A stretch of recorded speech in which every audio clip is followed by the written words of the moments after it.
Progressive presents The Sounds of the Old World. The year is 2019, and someone is waiting for a table at a restaurant. Thompson, party of four. Thompson, party of four. Thompson, party... Oh, there you are. This has been The Sounds of the Old World. Brought to you by Progressive, where drivers can still switch and save like it's 2019. Quote today at Progressive.com. Progressive Casualty Insurance Company and Affiliates. This podcast is a member of the Voices of Wrestling Podcasting Network. Visit voicesofwrestling.com to hear the rest of our great podcasts, as well as show reviews, columns, opinions, and updates across the world of wrestling.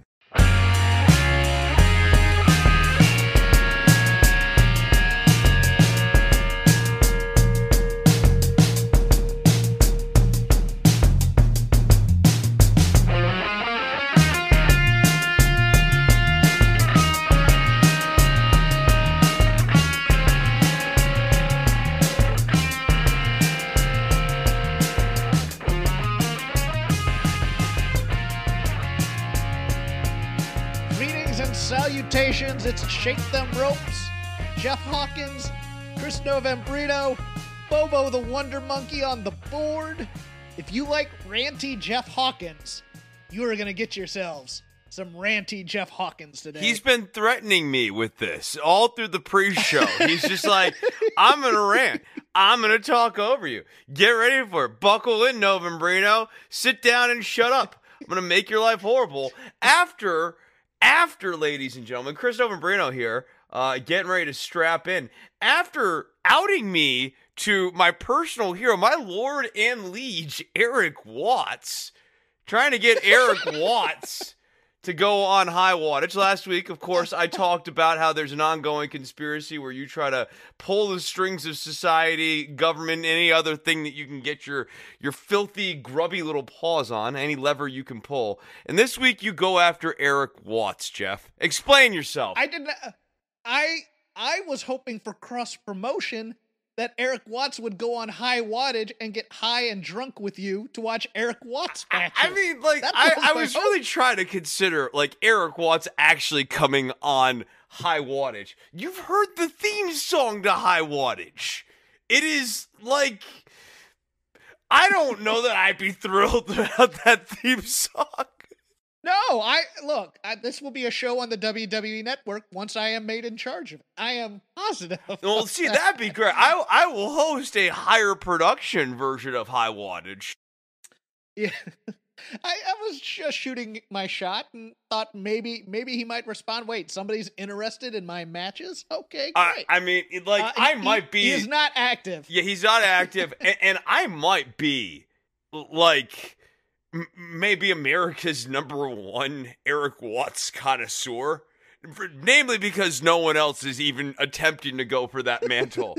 But I mean, hold on, that is a niche entertainment genre, right? Yeah, well, I've been covering wrestling for a long time. As you know, I believe that the criticism is almost as much of an art form as the art itself, sometimes even more so. And when it comes to Eric Watts, yeah, I'm just passionate, man. I'm just passionate. See, and I think that passion would shine through, and you two could become fast friends, and he might drop some knowledge on you. I thought it'd be a good show idea. Man, if you could show me the pistols move, because that pistols move is cool. The resurrect the Patreon type of gimmick. I was just looking out for you. That'd be great. People might pay to listen to Eric Watts. He might. I'm going to do the most self-indulgent thing I've ever done on this show. Oh, really? Good God. Chris, today starts my campaign, and I am quite serious about this. There's a job opening. Manager, Platform Editorial, WWE, Peacock. That's right. I want to be made head of the WWE's platform on Peacock. Now, look, I'm reading through the responsibilities. The description of this thing is like, we're growing our team of smart, hungry, and upbeat doers who crave the chance to build something new at the epicenter of content, etc., etc. So if you can name all of Mick Foley's characters or know why Charlotte Flair claims to be born to conquer, You should come smell what the Peacock is cooking. All right, that doesn't bring me in necessarily. Who is Charlotte Flair?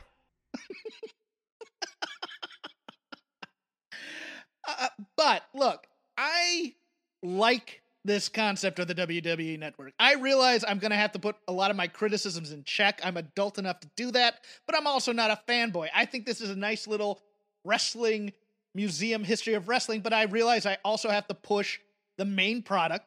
I kind of want to make this thing, and here's my sales pitch, kid. So if anybody knows anybody from Peacock on the managerial side who will talk to me so I don't get stuck in a keyword resume bank that won't spit out anything, I'm making my pitch here.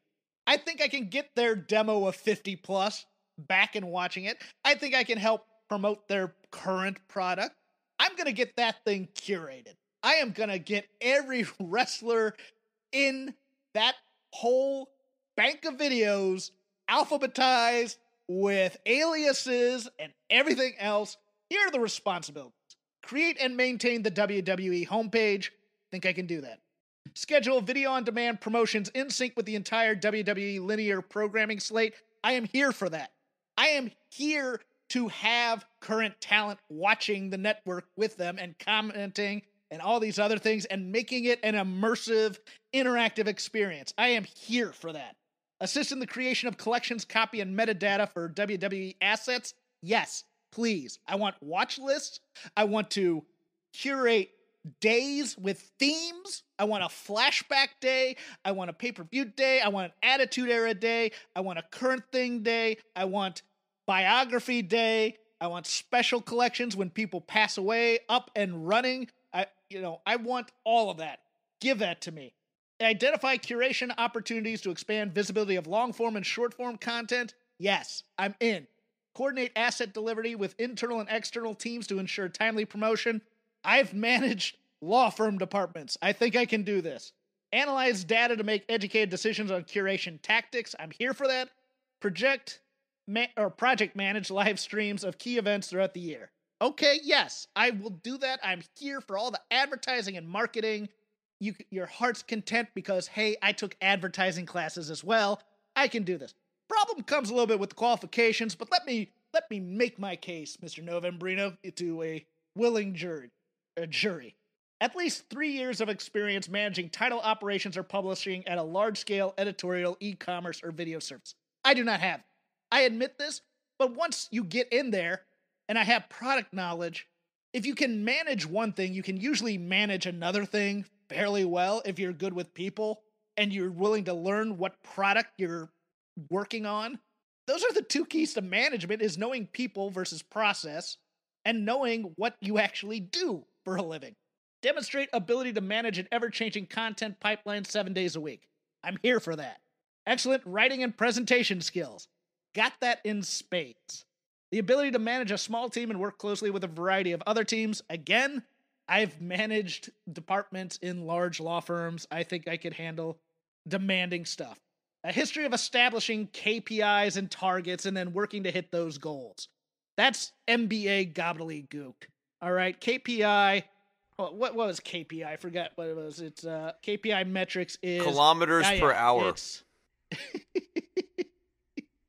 It's known. Key performance indicators. That's what it was. Yes. Okay, fine. We're setting goals for it, but that's not the point. The point is to make the network cool so people come in and watch it, and then you can hit your KPIs.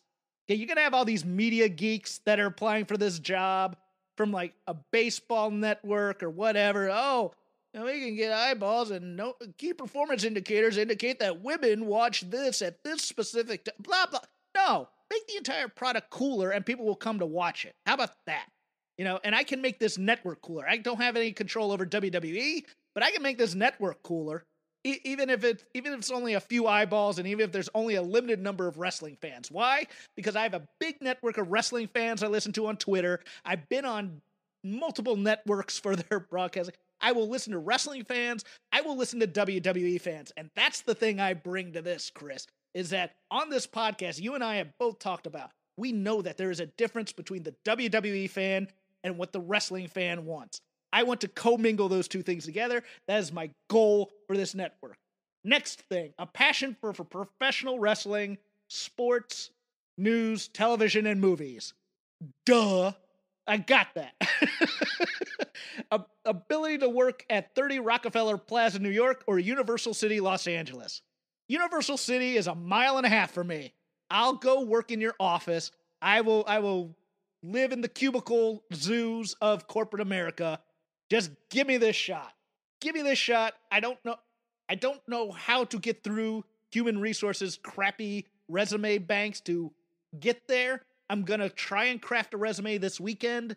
I'm going to have to put wrestling podcaster because I'm a geek on there probably to get through to it. But if you guys know somebody on the management side of Peacock or know somebody who might know somebody, get them to have an informal chat with me because this is a job I can do. This is a job I have a passion for. I will make that network good for even the most jaded wrestling fan and even the most casual fan.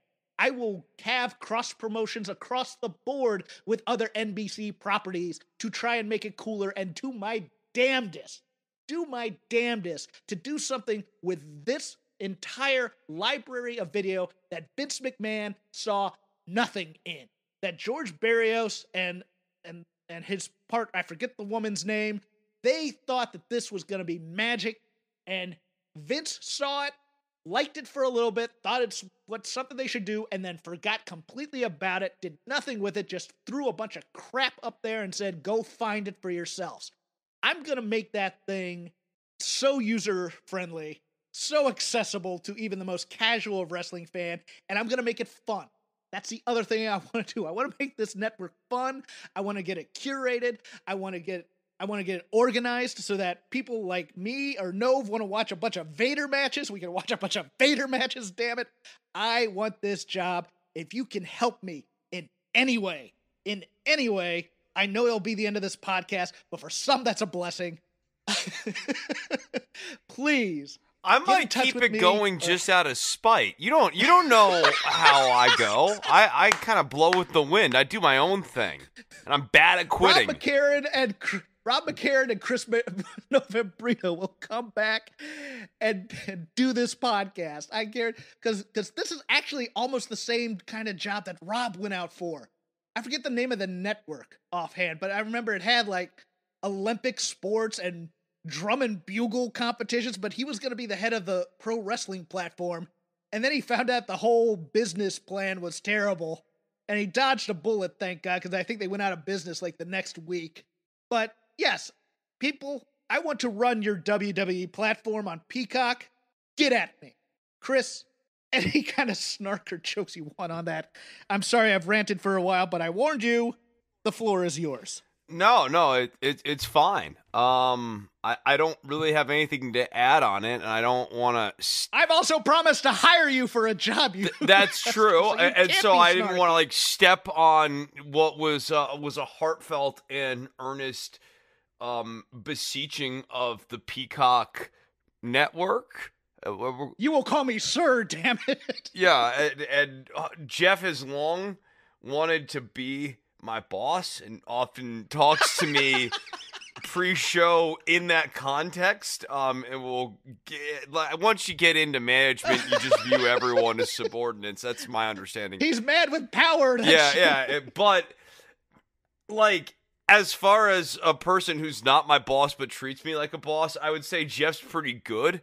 And he's a good manager of people, even though he's not my manager but treats me like he is. It's because I've worked in businesses where they manage process over people. And he says that a lot. They fail. Oh, God. I'm in a business like that now because as many of you know who follow me on Twitter, the guy, my project partner got fired on Tuesday, and we are going live on a project. And it's because the big boss, I think, just has a bit of a temper issue at times. I don't know what, he may have done something wrong, but he was new to project management type stuff. But at the same time, in my ears is our kickoff for the main company. And I'm hearing things like, here we're a family. Oh no. Really?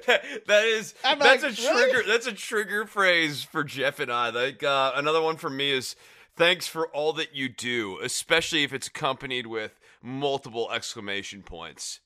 Like, Yeah, I'm like, my Yeah. mom never fired me, and if we're a family, I must be working for like the crazy uncle and aunt who we're afraid are going to come to the reunion because they drink a little too much and then they start telling the family what they really think about them. You know, that's... But this is a perfect segue for rant number 2. oh, Get ready, people. oh my God! because I there's was a- gonna try to get. Oh. I was gonna try to get one more lick in on this. I just. No, go Okay, get a thank you. lick I'm in, gonna get my please. lick in. Thank you. All I want to say to Peacock, if Peacock is listening, 1, you look fabulous today. But 2, I really think that Jeff, and to a lesser extent myself, would be able to make this network and this awesome assemblage of wrestling history something that people of all ages could really enjoy. I think that between Jeff and myself, we do have a pretty good understanding. Being here at Voices of Wrestling for both of our cases almost a decade now. However long Voices of Wrestling has been around is basically however long Jeff and I have been around on Voices of Wrestling. By doing that and spending all this time and watching all this wrestling load these many years, Jeff and I have a pretty good, and I would say a unique perspective, that you can go on to Indeed.com and search for keywords in marketing, but there is no substitute for literally spending hours on whatever it is, whether you're trying to learn an instrument or you want to get good at writing about a given subject or be knowledgeable on a given subject. And Jeff and I have logged the hours when it comes to professional wrestling. That was very good, Chris. Now get my coffee. At least twice an episode, I like to say something earnest. And then the rest of the time, I just hide behind a veil of jokes. Yeah, that's me all the way. But speaking of bad corporate management and double speak, my one news item comes from today, late today. I was struggling for news, and then it was handed to me like a gift because I'm still a bit ragey from what happened at my job this week. Fightful has learned that there was a major meeting with WWE today, with several employees ending up upset. Many were told by the company that they wouldn't be provided promotions, raises, or bonuses. This left low morale for those in the meeting, which involved members of production, the office, and other departments. WWE has reported increasing revenue despite the pandemic. We're told that this was done for the employees, not a talent or wrestler meeting. Now, let's flash back all the way to, I don't know, last week, where we're on a Q4 call where we are promoting how much money we made. The WWE was its most profitable year ever. Ever. Let me say that again. Ever. And they just sold their network, which they didn't think too highly of, to take care of it, to NBC for $1 billion with a B on it. That is a B. And now you're going to have pardon my French, the balls to bring your company employees out here and just look at them with this sad face and go, well, you know, guys, we live in troubled times and times are tight right now. These are uncertain economic times. What we really need to do is remember that we are a WWE This is a family, and that if, you know what, guys, short-term sacrifices right now will help the longevity of this company for years to come, and it'll be something that your children will have for their amusement.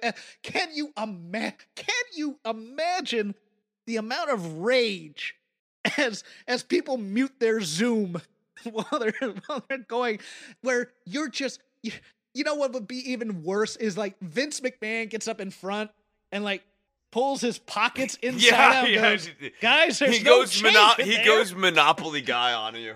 Yeah. Yes, and just shrugs his shoulders. This company, last week on the call, last week. They were so proud of themselves. Engagement. Yeah. Oh, and I had a situation like this. My first law firm job during the economic downturn of 07-08. They decided to cut half the accounting department, a lot of secretaries. They got rid of senior partners who were providing guidance to other attorneys and to our professional responsibility committee because they weren't bringing in the revenue. They were just sucking up everybody else's cash. And what they do is they get rid of all these people, and then they start marketing themselves to law schools and other attorneys. They had their most profitable year ever because they were going by the metric profit per partner. And so all they did was, instead of, letting the work come back to them or whatever, there was no drop in law firm work really when a business kind of goes down. It kind of stayed the same. What they decided to do instead was, well, let's eliminate the overhead, and then we could just say everybody's making more money. And look, I'm not anti-capitalist by any means, any means. I hate when you're making more money than you've ever made before and you plead poverty. At least say, hey, we're being jerks about this, but screw you, go make your own company.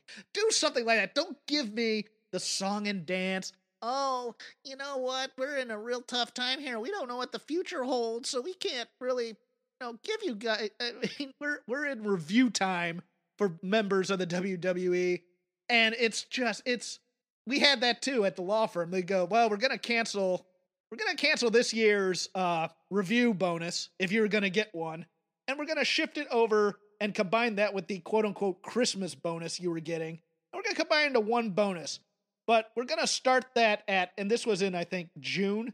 We're going to start that at February of next year. So basically, they didn't have to pay anybody bonuses or give anybody a raise either. It's all BS. These people are full of it. They should be ashamed of themselves. They should be ashamed of dancing to the beat of, look how many profits. I would have so much more respect for them if they just said, you know what, we made record profits last year during the pandemic when we asked all of you to work despite the risks, and we're keeping all of it.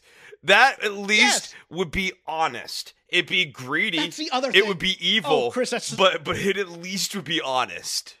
Oh, Chris, that is such a great point. These people were risking their health to come in to work for this maniac who might be my boss. No, WWE doesn't have any control. And that's part of the reason why I think the Peacock thing, like why we even want to do it, is like we would not be part of WWE corporate, because like even my own kind of periphery interactions with WWE, the proper business, has never made me want to go and pursue it. After I left the one company, it's never made me want to pursue a deeper relationship with World Wrestling Entertainment.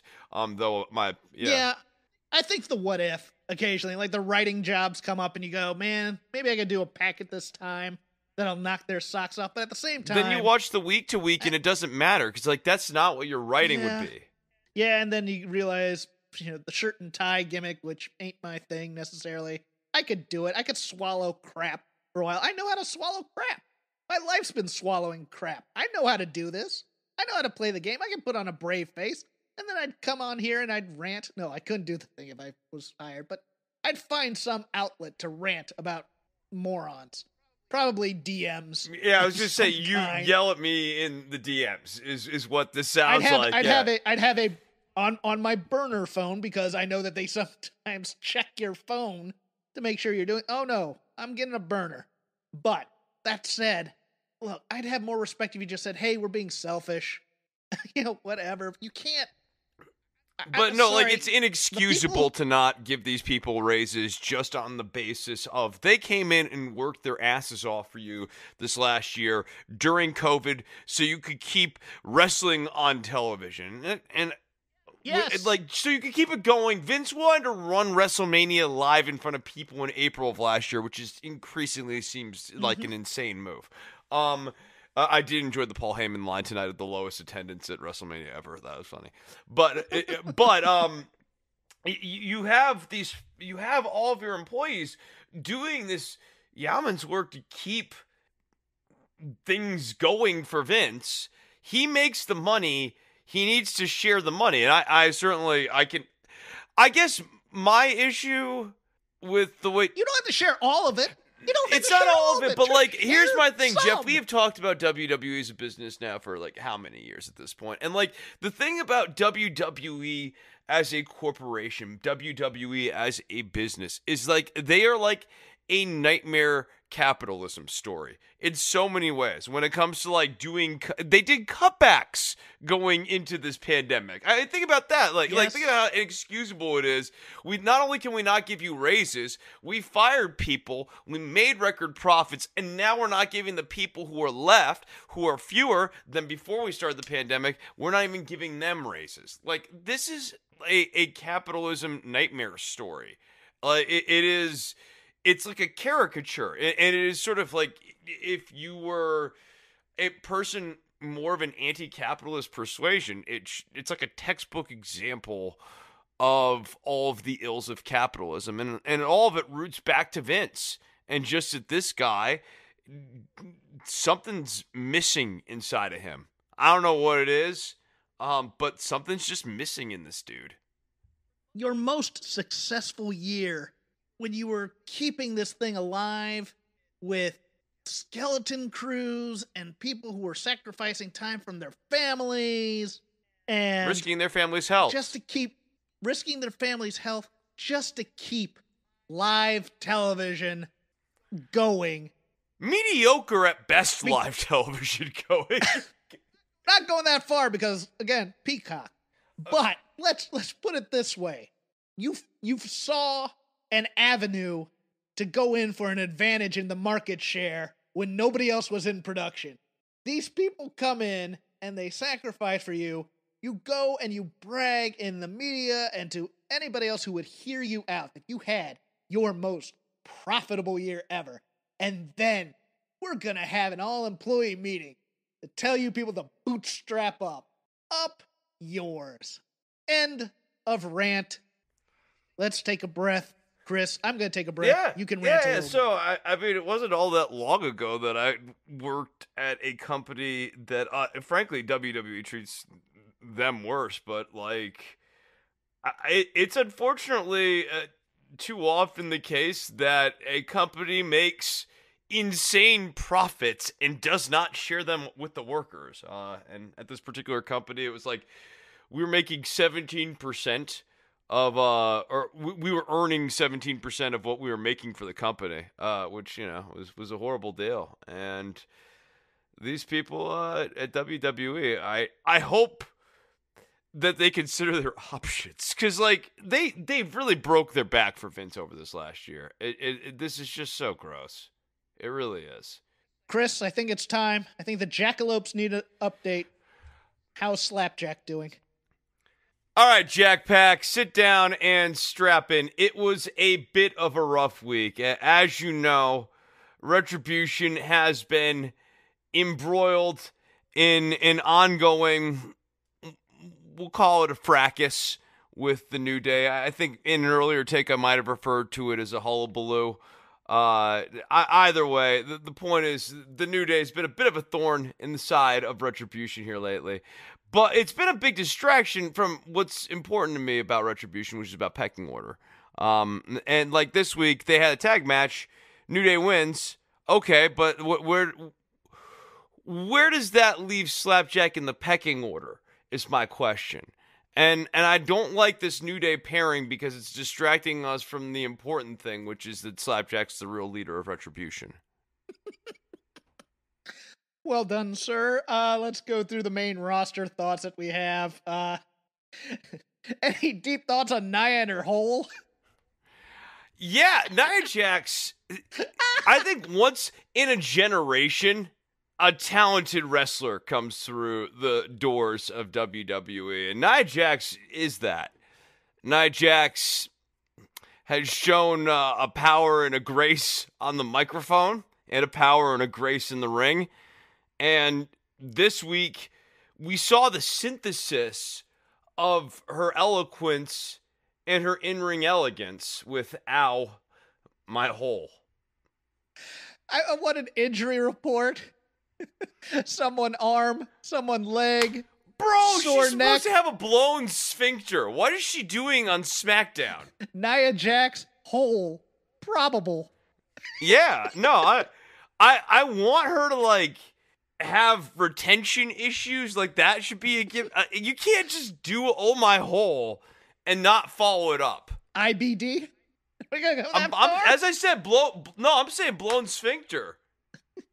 She just can't hold it in. Oh my No, God. yeah, I mean, like that was a hell of a fall. Also, I gotta say this though, on a serious note with that, if she keeps, I don't think that's a great spot for her to be doing. Because I already see WWE is already getting fond of this. Let's have Nia take an ass bump on the apron on the corner, and like Nia's not a super, like, I'm joking about her being elegant in the ring. She's kind of, she's shaky. Jeff and I have said this on multiple times. I don't think it's going to get any better anytime soon. She did not need to be taking this bump. This is in the pantheon of bad ideas with Piggy James and farting Natty. No, I know it may make the old man laugh, but no. If you want this person to be your monster, no. You can't do this. I'm sorry. I laughed once. Let's end this thing. This cannot be a running joke. Wait, do you think "Oh My Hole" was a scripted line, or do you? I thought maybe she really did just like kind of get snared on the ring there. You thought that somebody would just randomly yell "my hole," not my butt, not my ass. You thought they'd yell "my hole." Dude, it's Nia Jax. Like, yeah, the bar. I set the bar low, Jeff. We're talking about Nia Jax. Chris, have you ever heard anybody say, "Ow, my hole hurts"? Ever? I mean, what website? I take Maybe you to a Pornhub? website. I can take you to a website, Jeff. No, yeah, I can take you to that website. Boy, I should have known the answer to that question, and I need to run away from it right now because we are still a family show in some ways. We're breaking the family down. Oh dear. Well, we are a family here at WWE. We just know that. Oh my gosh. Oh, this Raw. This Raw, I am so confused because the Elimination Chamber on its own is a great vehicle if you didn't have it right after a Royal Rumble where somebody gets a title shot. So now we're going to defend the title in the Elimination Chamber or go for number one contender matches. But on the Raw side, it's a good idea. I'm not going to say it's a bad idea, but it's a good idea if you have, 6 former world champions all in the Elimination Chamber. As a concept on paper, it's great. When they're losing on the same Raw you're putting them in the chamber in, like, say, Jeff Hardy, or they don't have a lot of tough guy credibility, like The Miz, it doesn't... There's just no building up yes. of any of these people. It's just, this is, when I talk about the writing being lazy or mediocre, an example is now when you're building into something like Elimination Chamber, which I agree with you is in a stupid place in the calendar. It shouldn't be in between Royal Rumble and WrestleMania. It seems like it should be a big pay-per-view. And one of the reasons it seems like it should be a big pay-per-view is because you want to have all these different world champions. So if I was going to be booking something like Elimination Chamber, I'd want at least a 4-week build, ideally a 6 or maybe 8-week build, where I'm getting all 6 of these guys going into the Elimination Chamber looking strong. And part of the issue is The Miz has never been presented particularly strong. But then, like, Jeff Hardy is a joke. Like, he's, in the middle of the card, like an Intercontinental Champion. Like, when you say he's a former world champion, yeah, but he hasn't been a world champion on this run at any point. And he hasn't been a world champion in this company in a decade. So you have to build up all of these people, and WWE hasn't been particularly interested in writing the week-to-week television in a way that can sustain and build up 6 people. Chris, I am going to push back against the criticism that this is a Geritol-sponsored Elimination Chamber because the other 5 members are all over 40 other than Drew. I don't mind that. I think our process is, yes, but we want them to be ass kickers over the age of 40 who can all go in there. Now, Chris, it's just how you build people, dude. I mean, yeah, like I'm with you. It's really... Let me posit a question to you, Chris. Who, over the age of 40, is the most protected guy on the WWE roster? I'll even take away the over the age of 40. Who's the most protected guy other than Roman Reigns on the WWE roster? You know, it's Bobby Lashley. Okay, all right. Bobby Lashley is an ass kicker. Bobby Lashley's over the age of 40. Bobby Lashley's a former world champion. Why is he not in this elimination chamber? Are you kidding me? That would bring a guy like me in. I would be loving that. And Bobby Lashley's been properly built over the last several months where you can just airdrop him in and not have to worry about building him up. And for our other titles, let me get this straight. Matt Riddle loses a match against Keith Lee, and he's put into a triple threat match for the Intercontinental. Is it the Intercontinental or U.S. title? I forget some. Oh, it's the Intercontinental Championship, correct? No, it's the U.S. champion. Whatever the secondary belt is. it's the one that Lashley has. That's the belt U.S. that title. Lashley has. Okay, the fine. Lashley title. Charlotte Flair gets DQ'd for kicking too much ass. The worst disqualification in logical booking. So Lacey Evans is now your number 1 contender for Asuka. And Chris, I think Ric Flair's going to cheat Asuka out of this title. Asuka's going to be in some multi-woman schmaz. And Lacey Evans is going to face Charlotte for this title. I don't know. It's just because they like the story and they like Ric Flair. But both these women aren't very likable in the story. You know, nobody wants to see you all fight for the honor of a man who's just been chasing women for decades. Ric Flair is just, it's not fun to imagine or watch Rick at this point. It's creepy. Can we say that? Yeah, the story is creepy, and I'll even go this far. He did a good job with the promo. Yes. Yeah. Wait, hold on. Ric Flair's a good promo? But he hasn't been in recent years. No, very so true. that's it's been shaky as hell in recent years. But it's still he doesn't need to be here and working right now for the coronavirus concerns anyways. But also this guy's health has been shaky in recent years. I don't really like him being in an in-ring role in any capacity. I agree. I am going to move on to SmackDown unless you have something else on Raw. Edge is good. A lot of Edge, but Edge is good. Edge is on every show, though. Because that's the other thing. A lot of Edge, yeah. But Edge is good. I don't know if this is... Oh, Shane McMahon. What? Why are we bringing Shane back right now? Is there a reason for that? Or do we just want McMahons on the TV for ratings? Because we're afraid they're slipping. Because that's their cure every time. It's the in case of glass, bring in the McMahons as though the McMahons are a draw. But I think that was not particularly true in the last decade, and I think is now really not true in this decade. What can we throw Shane off of this year on Mania? Shane and Hunter 10 years ago had a different draw power than Shane and Hunter do now.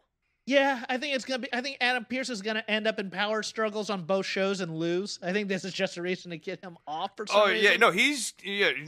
Adam Pearce is losing that job to Sonya Deville. Yeah, and he's losing the one on Raw too, I bet. I don't know. I like Adam Pearce. I don't remember him ever really getting the job. He was just there. He was just there. Yeah, he was just there. Yeah, I get that. I only have 3 notes for SmackDown tonight. I'll go through them, and then I will yield the floor to you because, again, I warned you I'd be ranty. I just feel guilty. Number one, what is up with Kalisto in every single one of these bad Sasha Banks segments? She's talking to Kalisto, and I know they're friends in real life. Are we ever going to do anything with Kalisto since we broke him off at the Lucha House Party? Or is he just going to hang out backstage in costume and eat catering and never go out? Yeah. I think Kalisto should be her sommelier. We're going to get a Reginald versus Kalisto feud. That's why we broke him off of the Lucha House Party. He was doing like a bowler hat thing, at one point. He was doing like a trilby sort of thing. I think at this point, Kalisto is going, what can I do that I can get away with as an extra on this TV show? I know I'm going to wear this hat, and I'm going to pretend I'm in Los Ingobernables SmackDown. And Sasha's someone who's willing to help him with, like, subversive stuff like that, Yeah, I mean, sometimes you stumble upon a gimmick like this, so it may not seem like anything right now, and it may well end up not being anything, but Billy Kay's headshot thing wasn't much of a thing at first, right? And there have been other gimmicks that have been like that, where they have basically been kind of like throwaway workshopped jokes, like Drew Gulak in his PowerPoint presentation, which I really loved that gimmick. That was just a throwaway joke that got turned into like a thing for a while. Seth Rollins, hello, Peter Brady. Seth Rollins returns. The entire WWE universe, or not the universe, but the roster comes down. No, the crowd was going wild for him, to bring him back to use his newborn baby girl, Rue. Named his kid after gravy. Rue. To use it for heel heat. And this was just so lame. It's like, even the heels were like, oh, Baron Corbin's moral compass was somehow insulted by Seth Rollins coming down and cutting a promo about being the Messiah again and follow the way and play pinball like me and we'll make a rock opera about it. I thought this was so If there's someone who doesn't have a tolerance for a guy with a leader complex, it's King Corbin. No, all the heels. No, even this. This is my breaking point. Seth Rollins coming out and saying he's the same gimmick as he was. I'm sorry. I've seen enough here, sir. This stunt with your child, that has been too far. All the stuff with the Mysterios, I was fine with. I was willing to turn a blind eye to that. But now this thing with your daughter, it's twisted. It's gross. I can't stand by anymore. I must disavow. Sir, I am more insulted by the fact you came out here without a different gimmick after a perfect chance to be repackaged. That is why I'm leaving this ring. Oh, what a lost opportunity. Well, and they teased a repackaging of him by having him come out to the actual Burn It Down Seth Rollins music instead of the Monday Night Messiah swerved, music. Chris. Swerve. Yeah, no, and they had the fans incredibly heard the music and they reacted to it like, man, I guess sometimes you don't hear a song for so long and it hits a crowd and it speaks to the zeitgeist of the moment, and that's what I was feeling. Oh, you mean the piped-in crowd noise was reacting to the music? No. That was all the microphone audio from the people watching on the Zoom crowd screens. Cheer number 2. That's real. That's Real House audience. Oh my goodness. That's what they really sound like. No, I mean, the whole thing's ridiculous. I actually, going back to the fake fans thing, Roman coming out earlier in the show with Paul Heyman and them and Adam Pearce having to stop and fake like the "you suck" chants that are being piped in are really getting to them was so lame. Like the most Squaresville thing. It's like looking at the trophy when you're coming out for a match. Yeah, Ciampa's won that trophy twice. What does he care about the Dusty Cup? Oh my goodness. And the last note I had, Street Profits pulling down the top rope during a match against a heel team, kind of. What? I don't know that Otis and Chad... Otis is not a heel. This is... Chad's a heel, though. Right. Hey, we get it. You don't want to be hearing a Progressive commercial right now, so let us tell you something you do want to hear. You are powerful. You're a warrior who bathes in your enemy's tears. Then you step out of that refreshing tear bath and into a bathrobe that somehow looks good on you. Yeah, you can pull off a robe. There. Don't you feel better? You'll also feel better when you save money for driving safely with Snapshot from Progressive. Savings you can use to buy more robes. Progressive Casualty Insurance Company and Affiliates. Snapshot not available in California, North Carolina, or from all agents. Yes, but the hips thing has tweenered him. He hasn't been doing heelish stuff as much lately. And while he's not fully gone babyface, it's not, I don't know. I think the Street Profits are turning heel. I think we were getting a little bit of a tease of that on commentary. And so I don't have a problem with this, and I kind of like, if they are turning them heel, I like using a low bridge on Otis as the start of that arc. I loved that opening sequence with Chad Gable and Angelo Dawkins, though. That thing was great. Two guys with actual amateur wrestling chops just going at it, and the smaller guy just being, an otherworldly guy. It really kind of got him over, and Angelo Dawkins' kind of shock and Montez Ford's kind of excitement. I dug that whole thing. They make Dawkins wrestle such a weird style contra to what his actual background is. Like, they want him to do, like, jumpy stuff, and his punches have always looked noodly, but, like, he can definitely actually mat wrestle. And they should be... I wish... I'm not going to even feign, like, I don't know why. I'm just going to put it like this. I wish that they spotlighted that element of his wrestling more. I agree. It accentuates the strength. Yep. Let's take a pause from Stamford and hit AEW. Some shots. Chris, it's been 2 weeks now, and nobody gives a damn that Marco Stunt's been kidnapped. I thought, if I remember correctly, at some point during the AEW show, too, they sort of just backed away from the Marco Stunt kidnapping arc, too. Like, they sort of said... No one cares. He's gone. Marco got away. Yeah. No, there was a real ambivalence to it, and almost an implication of, like, Marco got away, though, so it's fine. No one's checked on Tully Blanchard's mental state to see what would possess him to kidnap a person that no one's going to pay the ransom to. I get this, but yeah. There's a lot to like on this AEW show. Not gonna lie. I adored for what it was, the Layla Hirsch Thunder Rosa match, because that's what I want women's wrestling to be. I want them to be two women wrestling. You can have a couple of choreographed things here and there, as opposed to, say, the dancing that goes on quite a bit. I don't mind that, but at its heart, I just want to see a good wrestling match. And this was a good wrestling match. Yeah, I'm a big fan of Layla Hirsch, and I'm a fan of Thunder Rosa as well too. And this is a good pairing, and I concur. I just want to see a good women's wrestling match as well. Like I think that there is a space for a flashy wrestler type, but at the end of the day, I just want good product. We'll talk about Mako Satomura here in a minute. I just want good wrestling. Happy for Ryan Nemeth getting another payday, friend of Jeff's friends. So I'm finally cheering for other people's success. I think he plays a nice role as kind of that gatekeeper heel. I like that. I'm digging what they're doing with him right now. He kind of...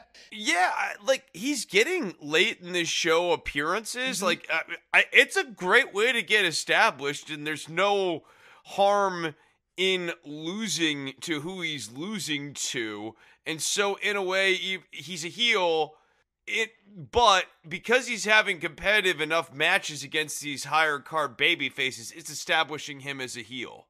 And we have smart baby faces on this roster between Sammy and how he handled his quitting of the Inner Circle, and also the entire Matt Hardy, Adam Page, sign this, ha ha ha type of thing, which are wrestling tropes, but it's nice to see that good guys know that people are trying to get one over on them, and they just aren't going to have any of it. I like that as a refreshing change.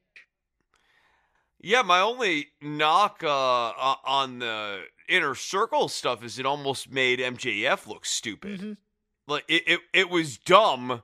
No, it did. For MJF to, yeah, because there was actually a cameraman in there, and it's not just, oh, there was a cameraman, like, oh, we all know there's a cameraman. Like, they acknowledged the cameraman as part of the scene. And so that made MJF seem really stupid. It would have been great if Sammy would go, there's a camera here, stupid. just points. No, like, it should have just ended with him pointing at the camera and just, like, throwing up his hands and just be like, I can't, I gotta go. And the main event on Wednesday was my sweet spot in many ways. I loved Kenta and Omega versus Moxley and Murder Hawk up until the Good Brothers got involved. Up until then, what a fun brawl this thing was, I thought. Yeah, I agree. The Good Brothers stuff and, you know, the Omega angle is just, Kenta has freshened it up. I will grant that. But, like, I'd sort of like saying, you know, adding guacamole to this mediocre fast food has spiced up this fast food. Like, yes, obviously you've brought guacamole into the mix here, but, like, you know, it's still what it is. Mini rant incoming as we go to NXT UK. The debut and the aforementioned Mako Satomura. Let me speak on this. I don't mind all the women's vignettes this week. I think it's nice to build up that division, but the vignettes they had were mostly meh. Mako Satomura is a rock star. I get that most people on WWE land and WWE UK universe don't know her. It doesn't matter that the other members of your roster are hanging out in the backstage as she comes to go through, or that Kaylee Ray is watching from the stands. That doesn't make her a bigger star. Putting her with Isla Dawn week 1, again, I understand WWE's thinking with this. These are bigger stars than the people we're bringing in, and ergo, they should have some trouble with them when they come out and debut. Isla Dawn is week 3 or week 4 opponent. Mako Satomura should be killing someone. We have no clue who she is. Perhaps someone with absolutely no value to this roster, much like, oddly enough, Xia Li did on the Stateside show this week. I was so surprised that she didn't go up against Amel. Especially since Amel's current... No, I'm serious. Like, Amel's a heel. Mako Satomura also quizzically presented as a babyface when I think, you know, you want to get her over, have her as a heel. Like, and just have her murder people with those kicks. Oh, no, I think she's a babyface. I think she's an ass-kicking, grizzled veteran babyface. No, I know she's a babyface. That's what I'm saying. I said I'm surprised that she's not being presented as a heel. And she is being presented as a babyface. Okay, that's choice. So in that case, Amel's the perfect candidate for her to one-hit KO her. Or if she's going up against Isla Dawn, who's also been generally presented as a babyface, which made this also kind of a weird choice. I still think this should have been a one-hit KO situation. I think Mako Satomura's Scorpion Rising needed to be got over. It's just this devastating flash move. Like the same way they got Cameron Grimes, we'll talk about him in a minute, the way he got his cave-in over. It can come out of nowhere, like an RKO or something like that, and it's just devastating. Yes, I completely agree. Or have her get that initial barrage of kicks, Isla Dawn rolls out of the ring for a powder, comes back in and murder death. But I don't want Isla... If you see value in Isla Dawn, don't put her up week 1 against Mako Satomura. This is you introducing Mako Satomura. This is who she is. She's a legend, blah, blah, blah. She comes in, she does her kicks, she kicks a lot of ass, she shows you her finisher. That's her story. And now we're going to start building her. Next week, she's going to have another match against someone who's a no-name. She's going to kill that person. And then we're going to give somebody a little bit of name value while also teasing that she's starting to build a resume up to be able to face the champion. This isn't hard, Chris. We all know this. No. I mean, it would just pop in my head. Mako dropping Piper Niven would be a statement. Yes, and you can work to that. I don't want that week 1 or 2. And I want her to basically, I want her to kill Nina Samuels. I know she's your favorite, but I want to see murder death on Nina Samuels. But the fact is, why is Isla Dawn getting the upper hand at any point on somebody's debut? It was so weird. It was a very AEW debut match where, like, it's 50-50. You're like, okay, no, like, one of these two competitors, whether it's a team or whether it's just a one-on-one match, like, AEW does the very long, like, 7 or 8 minute 50-50 match when it really should be like a 4-minute 70-30 match.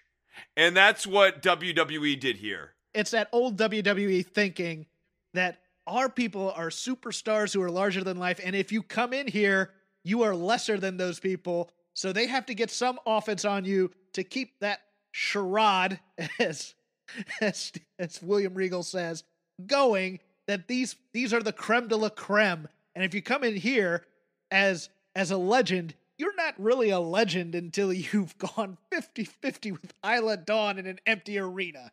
Good God. I was frustrated by this. I gotta correct you real quickly here. It's never empty when you're in the Thunderdome. This isn't the Thunderdome in Britain. But it's never empty when you're in the Thunderdome. My only other big note was on the main event. I somewhat adored this, even though I was saddened that the greatest wrestler on the UK roster, the Wild Boar, was not involved in this. But I thought, again, I will give a lot of credit for storytelling. I thought the story was quite good. They attack Hitchman in the back. They knock him out after all the weeks of getting double teamed and knocked out. So Eddie Dennis has to fill in. Eddie Dennis is not dressed to compete, but it's a street fight, so you come as you are. He has his belt. He has a button-down shirt a bit. This is a fun brawl, with the exception, maybe, of that having to stand there for a little bit while Mark Andrews gets settled, and it looks like he may have either broke his jaw or he knocked a tooth or two out as he came down. His mouth hit one of the hands, and that's why he was bleeding, but the blood helped the street fight. So if he's okay with it, and boy, he powered through this, I'm fine with this. I loved the Primates outfit for this. He came looking for a street fight as well. I think maybe You could call it a guerrilla assault. Big pop for that one, Chris. I enjoyed that. I believe that Webster had knee pads over jeans, although they were all black, so I couldn't quite tell. This was a fun little brawl all over the place and a little bit of carnage and what I want in a street fight. Was it Doom versus the Horsemen? By no means. And please go watch that in honor of Butch Reed. It is a fantastic street fight. But I loved this a little bit, Chris. I did. Yeah, okay, so I'm not as high on it as you are, although obviously, like, I love the Primate, and I enjoyed the hunt, of course. I really liked getting Dennis and Primate in this and sort of just switching up who the pairing is from that trio, just to give us something fresh, because we have seen the Hunt versus Mark Andrews and Flash Morgan Webster. I like that it gave the baby faces a bit of like an edge going into this. It also gave them some finality when they won this too. Thought the match was a little bit long, but other than, like, dude, I mean, the work, like, Primate's willing to take some bumps. He does a lot of stuff. And Andrew and Morgan Webster are great high flyers, but also they've got more depth and they've got a sense of pacing. Because Mark Andrews is a veteran at this point. I think that kind of shows. He's a little slower, but being a little bit slower, I think, has resulted in him being a little bit more mindful about telling a coherent story. And yeah, I liked this match, man. I will make a rule for street fights, one of each type of move for a wrestling move to keep the wrestling thing going. I don't mind wrestling moves. I hated kind of the choreography towards the end a bit where they're flying all over the place. The shooting star and the senton at the same time. That's a little goofy in a street fight. But the brawling parts were so good. And even Andrews and Webster look like they have a little bit of brawling prowess in them. So those were the parts I was really, where I was like, yeah, this is what I want. I just want to see two teams try to beat the crap out of each other. Because that's a street. I don't care about drop kicks. You can do a back body drop if you want. You can do maybe one dive or one, but really, I just want to see you two guys try and kill each other and make me believe it. That's all I want out of a street fight. One small aesthetic thing about street fights that I want to see change. I want taped hands. Yes. Taped fists. I want taped hands. I want taped fists. Taped hands. Yes. Yeah, taped fists. I concur. I want blue jeans. I want knee pads over blue jeans. I will take muscle shirts if you can give it to me, but if you want to come bare-chested. And I want more punching. But yeah, tape the fists up, more punching. And yes, those are the two most important things. And then if you want to add a weight belt or something, some guy plans to bring a weapon with him because it is a street fight after all. So you want to do that as opposed to thinking it's a wrestling match with a gimmick. I am fine with that as well. But yes, taped fists, very, very important. I concur with you 100%. We will end with NXT and then go into our NXT Takeover preview, Vengeance Day, as opposed to Valentine's Day. What is the opposite of Valentine's Day? Okay. I will, I have a lot of random thoughts because I had to watch this today. Number one, Raul Mendoza is great and has been great since he was signed as an alternate for the Cruiserweight Classic. I really enjoyed this match between Legado del Fantasma and MSK, but I thought Raul Mendoza really kept it all together at some point. Chris, have we ever found out what MSK stands for? No, man, they've got a lot of faith in MSK, and I'm with you. It's like we have just completely blown past introducing these people in any meaningful way. They just did that one kind of grating promo. I didn't really like them, and now they're on their way to the finals. Yeah, I agree with that. I liked the Mercedes Martinez video quite a bit. I'm really kind of hyped for this triple threat. The other two were kind of repeats, I thought, of other videos we've seen, but I liked that. I think toning the Tony Storm and Io Shirai history on its ear a little bit. It's a fresh coat of paint. Before I get off of that, I know that people really aren't going to like that. For some reason, Santos Escobar and Karrion Kross are going to have a match, and it's probably going to be Karrion Kross crushing the Cruiserweight champion in some way. I get that. I understand that. I think it'd be much more genius if somehow the Cruiserweight champion got one over on Karrion Kross without cheating. But here's one thing you can't say. It was a logical storyline. I get that it's alpha villain versus beta villain. I get that. I know that people want the heel face dynamic, but Legado del Fantasma tried to frame Karrion Kross by using tarot cards at a beatdown. So it makes sense he's kind of pissed about that. I will praise them for the logical storytelling of this, even though this reeks of Hunter wanting big guys to crush little guys to get big guys over. Yeah, I mean, look, I like the framing twist on it. I really do. And it's the one part that keeps me going, oh, and I kind of like that.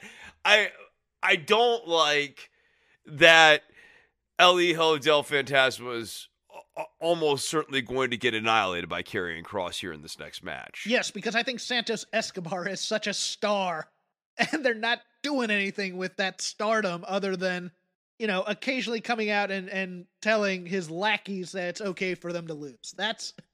Yeah, right. No one touches me. And then, that veneer's going to be gone because Karrion Kross is going to destroy him. The Xia Li match is exactly what the Meiko Satomura match should have been. The Lucha Undergroundization of NXT, though, is complete with this Karen Q character. The only positive of this is if she actually turns out to be part dragon and burns Casey Catanzaro's face off at some point. Yeah. No, I want a Mortal Kombat style fatality now from Tian Sha. Yeah.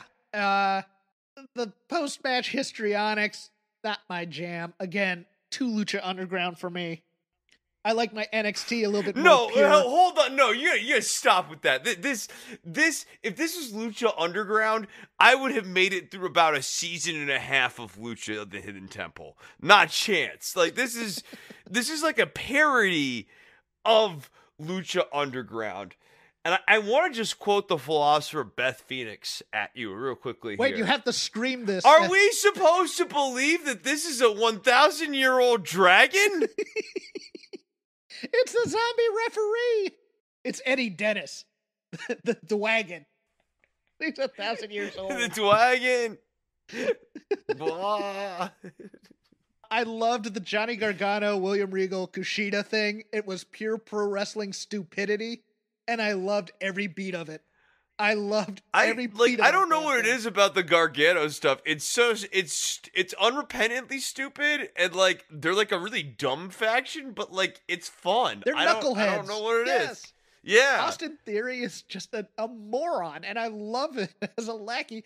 Gargano is such a fraud, and everybody, he knows he's a fraud, but he's not winking and nodding into it. He's bought in to being this fraudulent, flaky heel, feigning injuries and trying to get one over on Regal, and Regal's not having any of it. Yes, it's pure 80s wrestling stupidity, and I adored it, Chris. It was every beat of it.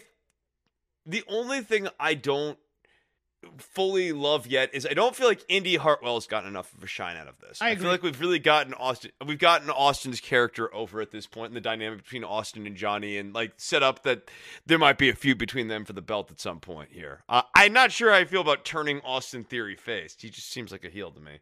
But I feel like Indy Hartwell needs to get some shine, and they need to move some more narrative through her. Chris, if they're going to commit to this, they have to commit to this. If they're going to womp this in the end, I'm going to be very angry, but I am here for white trash with money, Cameron Grimes. I am here for this. This is... Jeff, let me tell you something, buddy. So he pulls up in that car, and I'm watching here at the house, but I start immediately like spitballing and talking. I go, oh my God.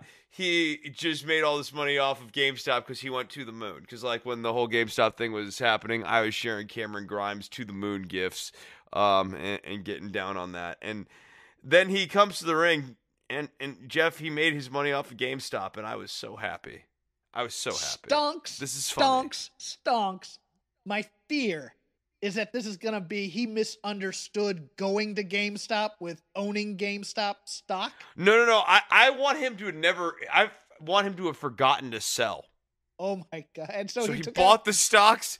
It went to 480, but he didn't sell. He just thought. And so he has all this 480, cash. I'm good. And he owes this cash to somebody.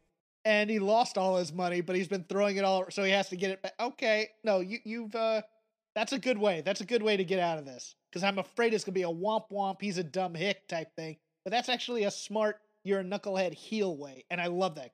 That's a great suggestion. I, for one, I'm here for arcane references, so Kiss My Grits.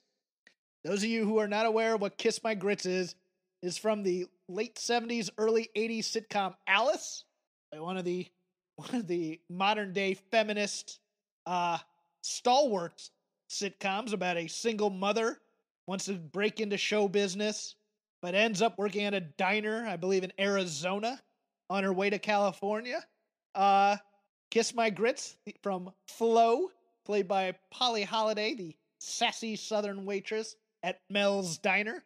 But yes, Kiss My Grits popped me. I know that a lot of the younger viewers didn't get it, but hey, the demo of 50 plus got it. So I'm here for that. This is their core audience here. The WWE demo. Grizzled young veterans, soon to be your WWE Tag Team Champions, versus the grizzled old veterans of Tommaso Ciampa and Timothy Thatcher. Here for this match. I loved everything about it. I like this match. The GYV have been turning in good matches this whole way down. Like throughout the entirety of this tournament, they turn in good matches on a regular basis. they chose at least one of the two teams is the right team to be in the finals. And I guess also with the way MSK has been presented, if Grizzled Young Veterans beats MSK, you're not going to be heartbroken about that either. Drake and Gibson have closed their wrestling school in the UK, so it appears that they are here in the States for at least a good while, and I am happy about that. I think they belong there. I just think they hate teaching.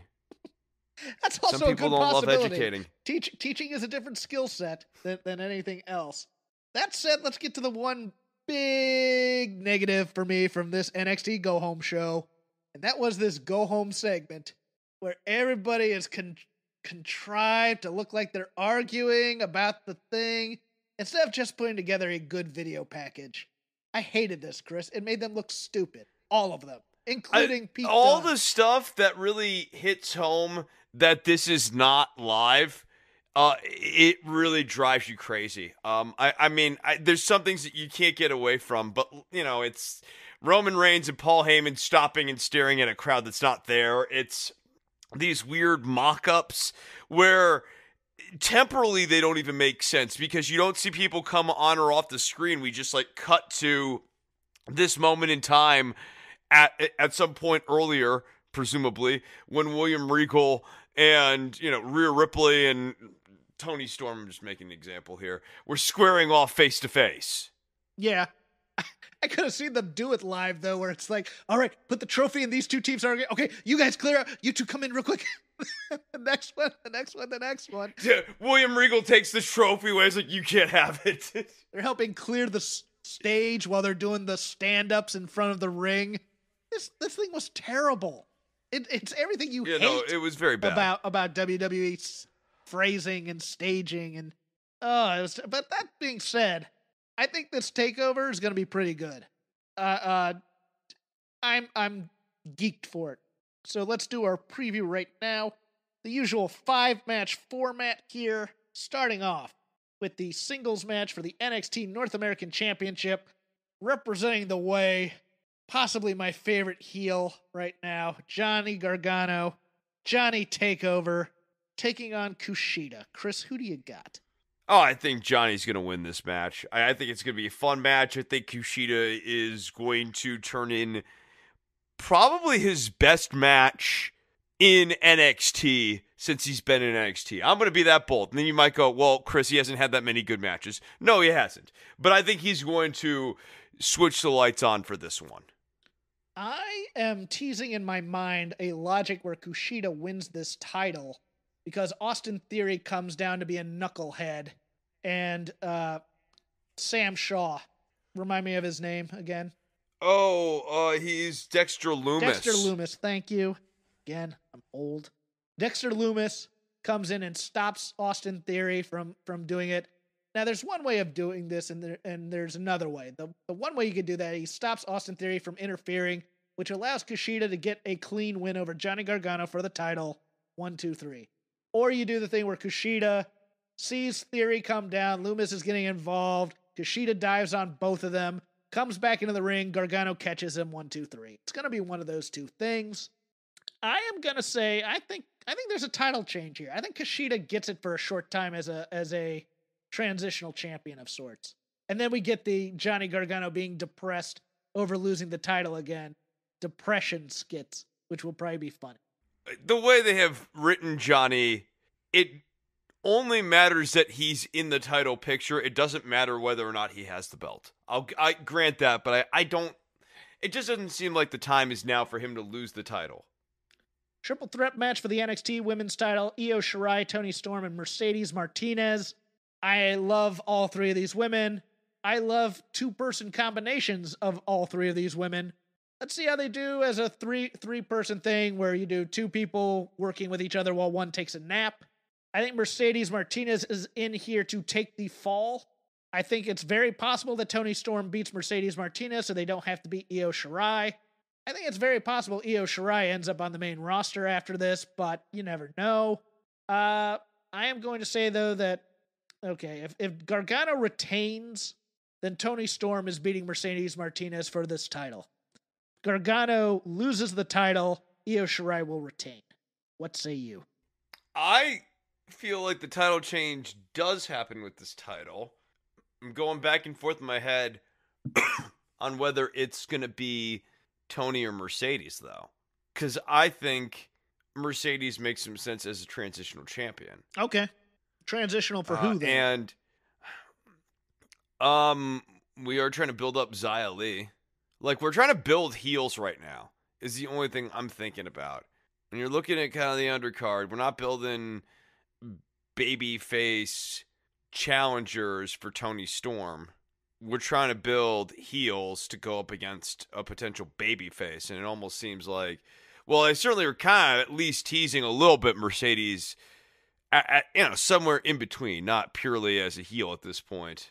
I don't know. I'm going to say title change, Mercedes wins. Okay. I'm fine with that. I'd like to see her with this title. I think she deserves it. I'm kind of fine with whoever wins, but yeah.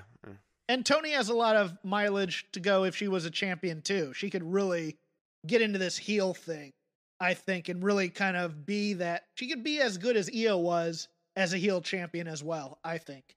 It's not a knock on her. No, when I'm not at all. kind of assessing the roster, and my point was more that the roster is being built right now for a babyface champion. So it's either, to me, Io retains or Mercedes wins. And I don't know, maybe that means Io retains. It's weird because they haven't been building up any other baby faces in this division other than Shotzi. And that's scary to me because you have Mercedes, you have Tony, you have Raquel Gonzalez being built up. It's just weird that we have no real baby faces. Mercedes makes sense as a foil for Raquel Gonzalez, too. Like, I'm kind of here for a Haas match between Mercedes and Raquel. Yeah, I could see that. I'd be fine with that. We're going to do our 2 Dusty tag matches now. I think one babyface and one heel team wins. I can see logic for either way to doing it, but let's start with the women. Dakota Kai and Raquel Gonzalez taking on Ember Moon and Shotzi Blackheart. The women will receive a future WWE Women's Tag Team Championship match. Now, let's keep in mind that they have started an angle on this week's SmackDown. Champions right now are Shayna and Nia Jax, but they're doing the most ridiculous story they've been doing for years now on the babyface side, where 2 people who will be fighting for a women's title team up together to take on the women's tag champions between Bianca and Sasha. The whole thing was very funny, and sometimes comedy has a way of uniting people who don't necessarily see eye to eye on other things, because like sometimes there's just a funny thing that is said that's so transcendent. Who you got for this match? Nia Jax is whole. I think they want to make Shotzi Blackheart into a bigger thing, and they've had her doing host stuff, but she needs on-screen, in-ring accolades, and so I think she wins. And I also think we might be building to, like, maybe Ember turning on Shotzi at some point, so, like, that's the feud eventually. So I gotta say that. Also, I think, Dakota and Raquel, I like Dakota. I like Dakota. This is not a knock on Dakota, but, like, WWE likes Raquel. And I think they've got plans for Raquel, so I don't know. I think Ember and Shotzi go over here.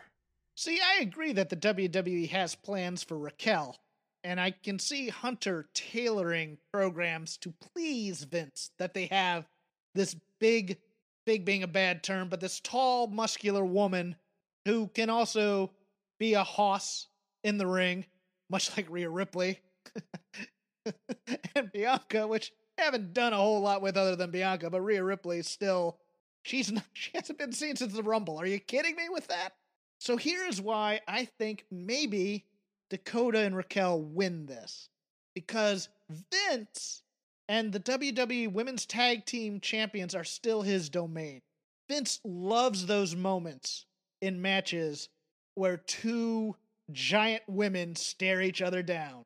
And he would be all over that moment when Raquel Gonzalez and Nia Jax, much like Tamina and Nia Jax, or Rhea and Nia Jax, or Rhea and Tamina. You get my point. He loves that moment. So I could see...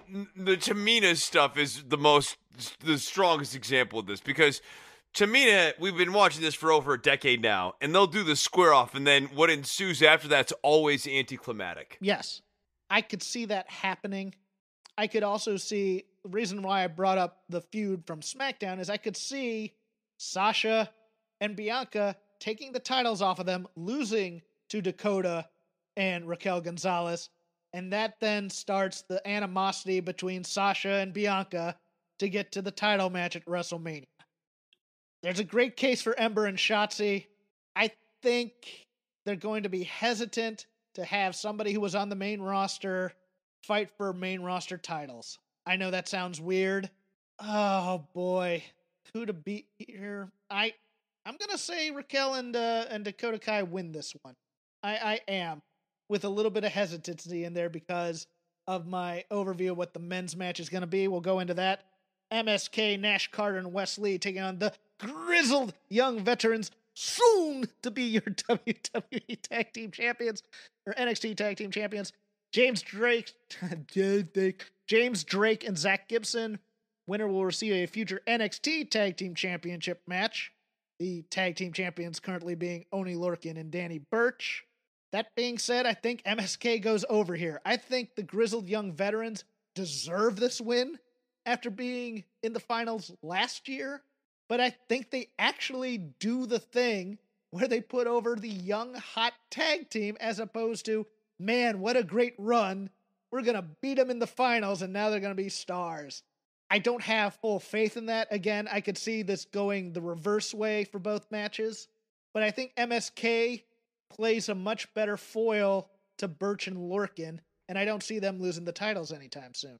Chris, your thoughts? Yeah, that the Burch and Lorcan wrinkle hurts because I do not think that MSK is ready for bigger and better things. And when you say WWE's finally going to do the thing where they reward the hot young team, I go, well, the implicit conceit there is that this is a move that WWE doesn't make. And especially when you have grizzled young veterans right there, why not just make them and give them this win and put them into the title picture? And, you know, like a heel versus heel thing between Burch and Lorcan and grizzled young veterans is fine. And if you want to get the belts off of Burch and Lorcan, frankly, that's fine too. Because I got to be honest, the Dunn, Burch, and Lorcan package does nothing. Like, there's no mojo there. It's all McAfee. McAfee's the guy who makes all that stuff work. And, like, they just feel adrift as a faction without McAfee there. So, if McAfee's not available, let's move Burch and Lorcan on from this gimmick that they're doing. I like the idea of MSK taking the titles off of Burch and Lorcan and then the grizzled young veterans almost immediately taking them off of MSK. I know that's not ordinarily a good thing. Yeah, that too. I know. A draw so they both get the title match? What if Burch and Lorcan interrupt the finals of, like, okay, here's a fun finish. Have McAfee crash Takeover and interrupt the finals of the Dusty Cup, and it ends with him screaming, "Yeah, you suck," into the camera as the closing promo. I think that's way too main roster. I think people would rebel against that. I have McAfee interfering in the main event though, Chris. So you stole my thunder just a little bit, but I like that.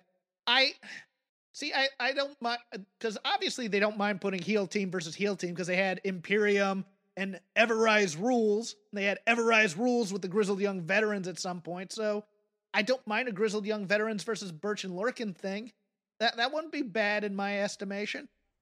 But I don't see why not. Yeah. Yeah. So it's very confusing to me. I know you don't ordinarily take titles off of a babyface team immediately after having them win, but it would be such a grizzled young veterans thing to do as well. But the grizzled young veterans were here last year in the finals. If they go to the finals twice in a row without winning it, I think there's something wrong with that too.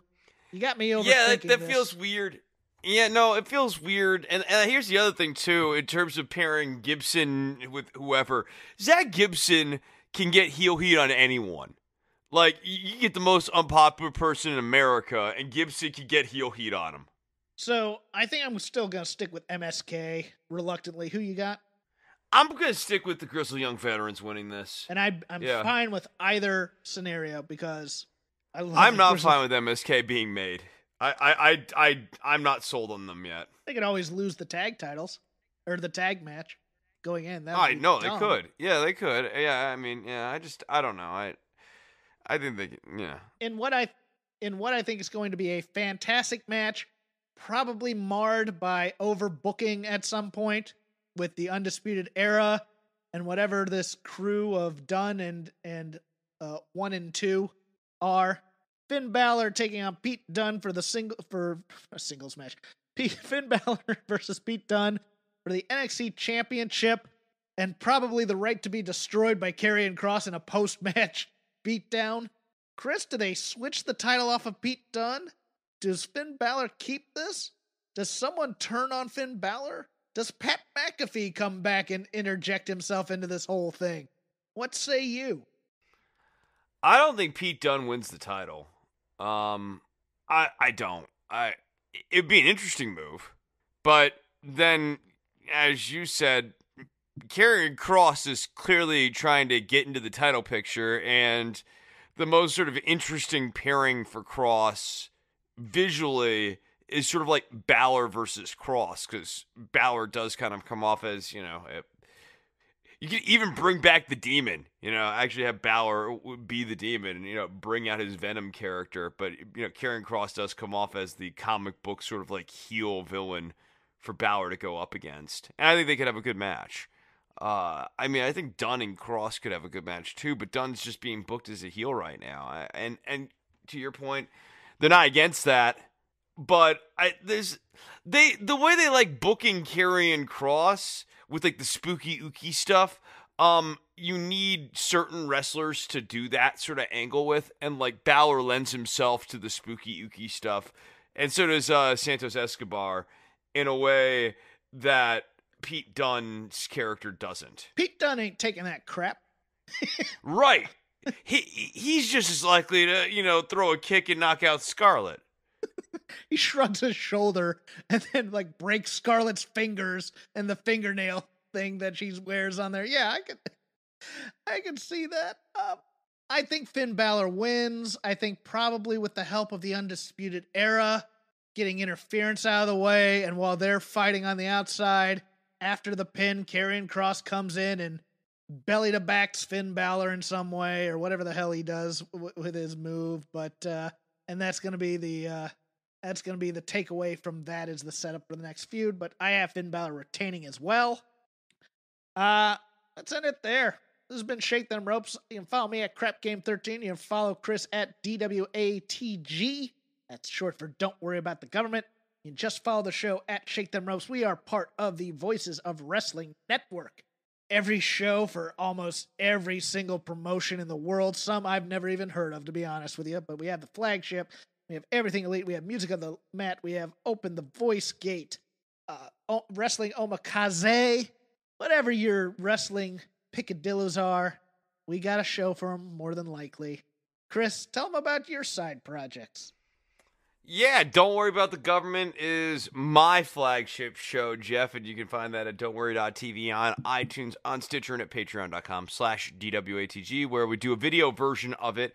We're putting them out now kind of every Sunday, and then many weeks in the middle of the week as well, but every Sunday kind of is a week in review in the news. So if you want to catch up on the news, and for whatever reason, Meet the Press with Chuck Todd is just not doing it for you anymore. Don't Worry About the Government's got you covered, brother. Sorry. Go and check it out over at don'tworry.tv. See, that was a good plug. I popped Jeff. That's called quality radio. Chuck Todd sucks. Hopefully by this time next week, I will have some sort of traction on the Peacock job. Thank you. Oh, you're going to have traction, all right, pal. In traction. Hey, we get it. You don't want to be hearing a Progressive commercial right now, so let us tell you something you do want to hear. You are powerful. You're a warrior who bathes in your enemy's tears. Then you step out of that refreshing tear bath and into a bathrobe that somehow looks good on you. Yeah, you can pull off a robe. There. Don't you feel better? You'll also feel better when you save money for driving safely with Snapshot from Progressive. Savings you can use to buy more robes. Progressive Casualty Insurance Company and Affiliates. Snapshot not available in California, North Carolina, or from all agents.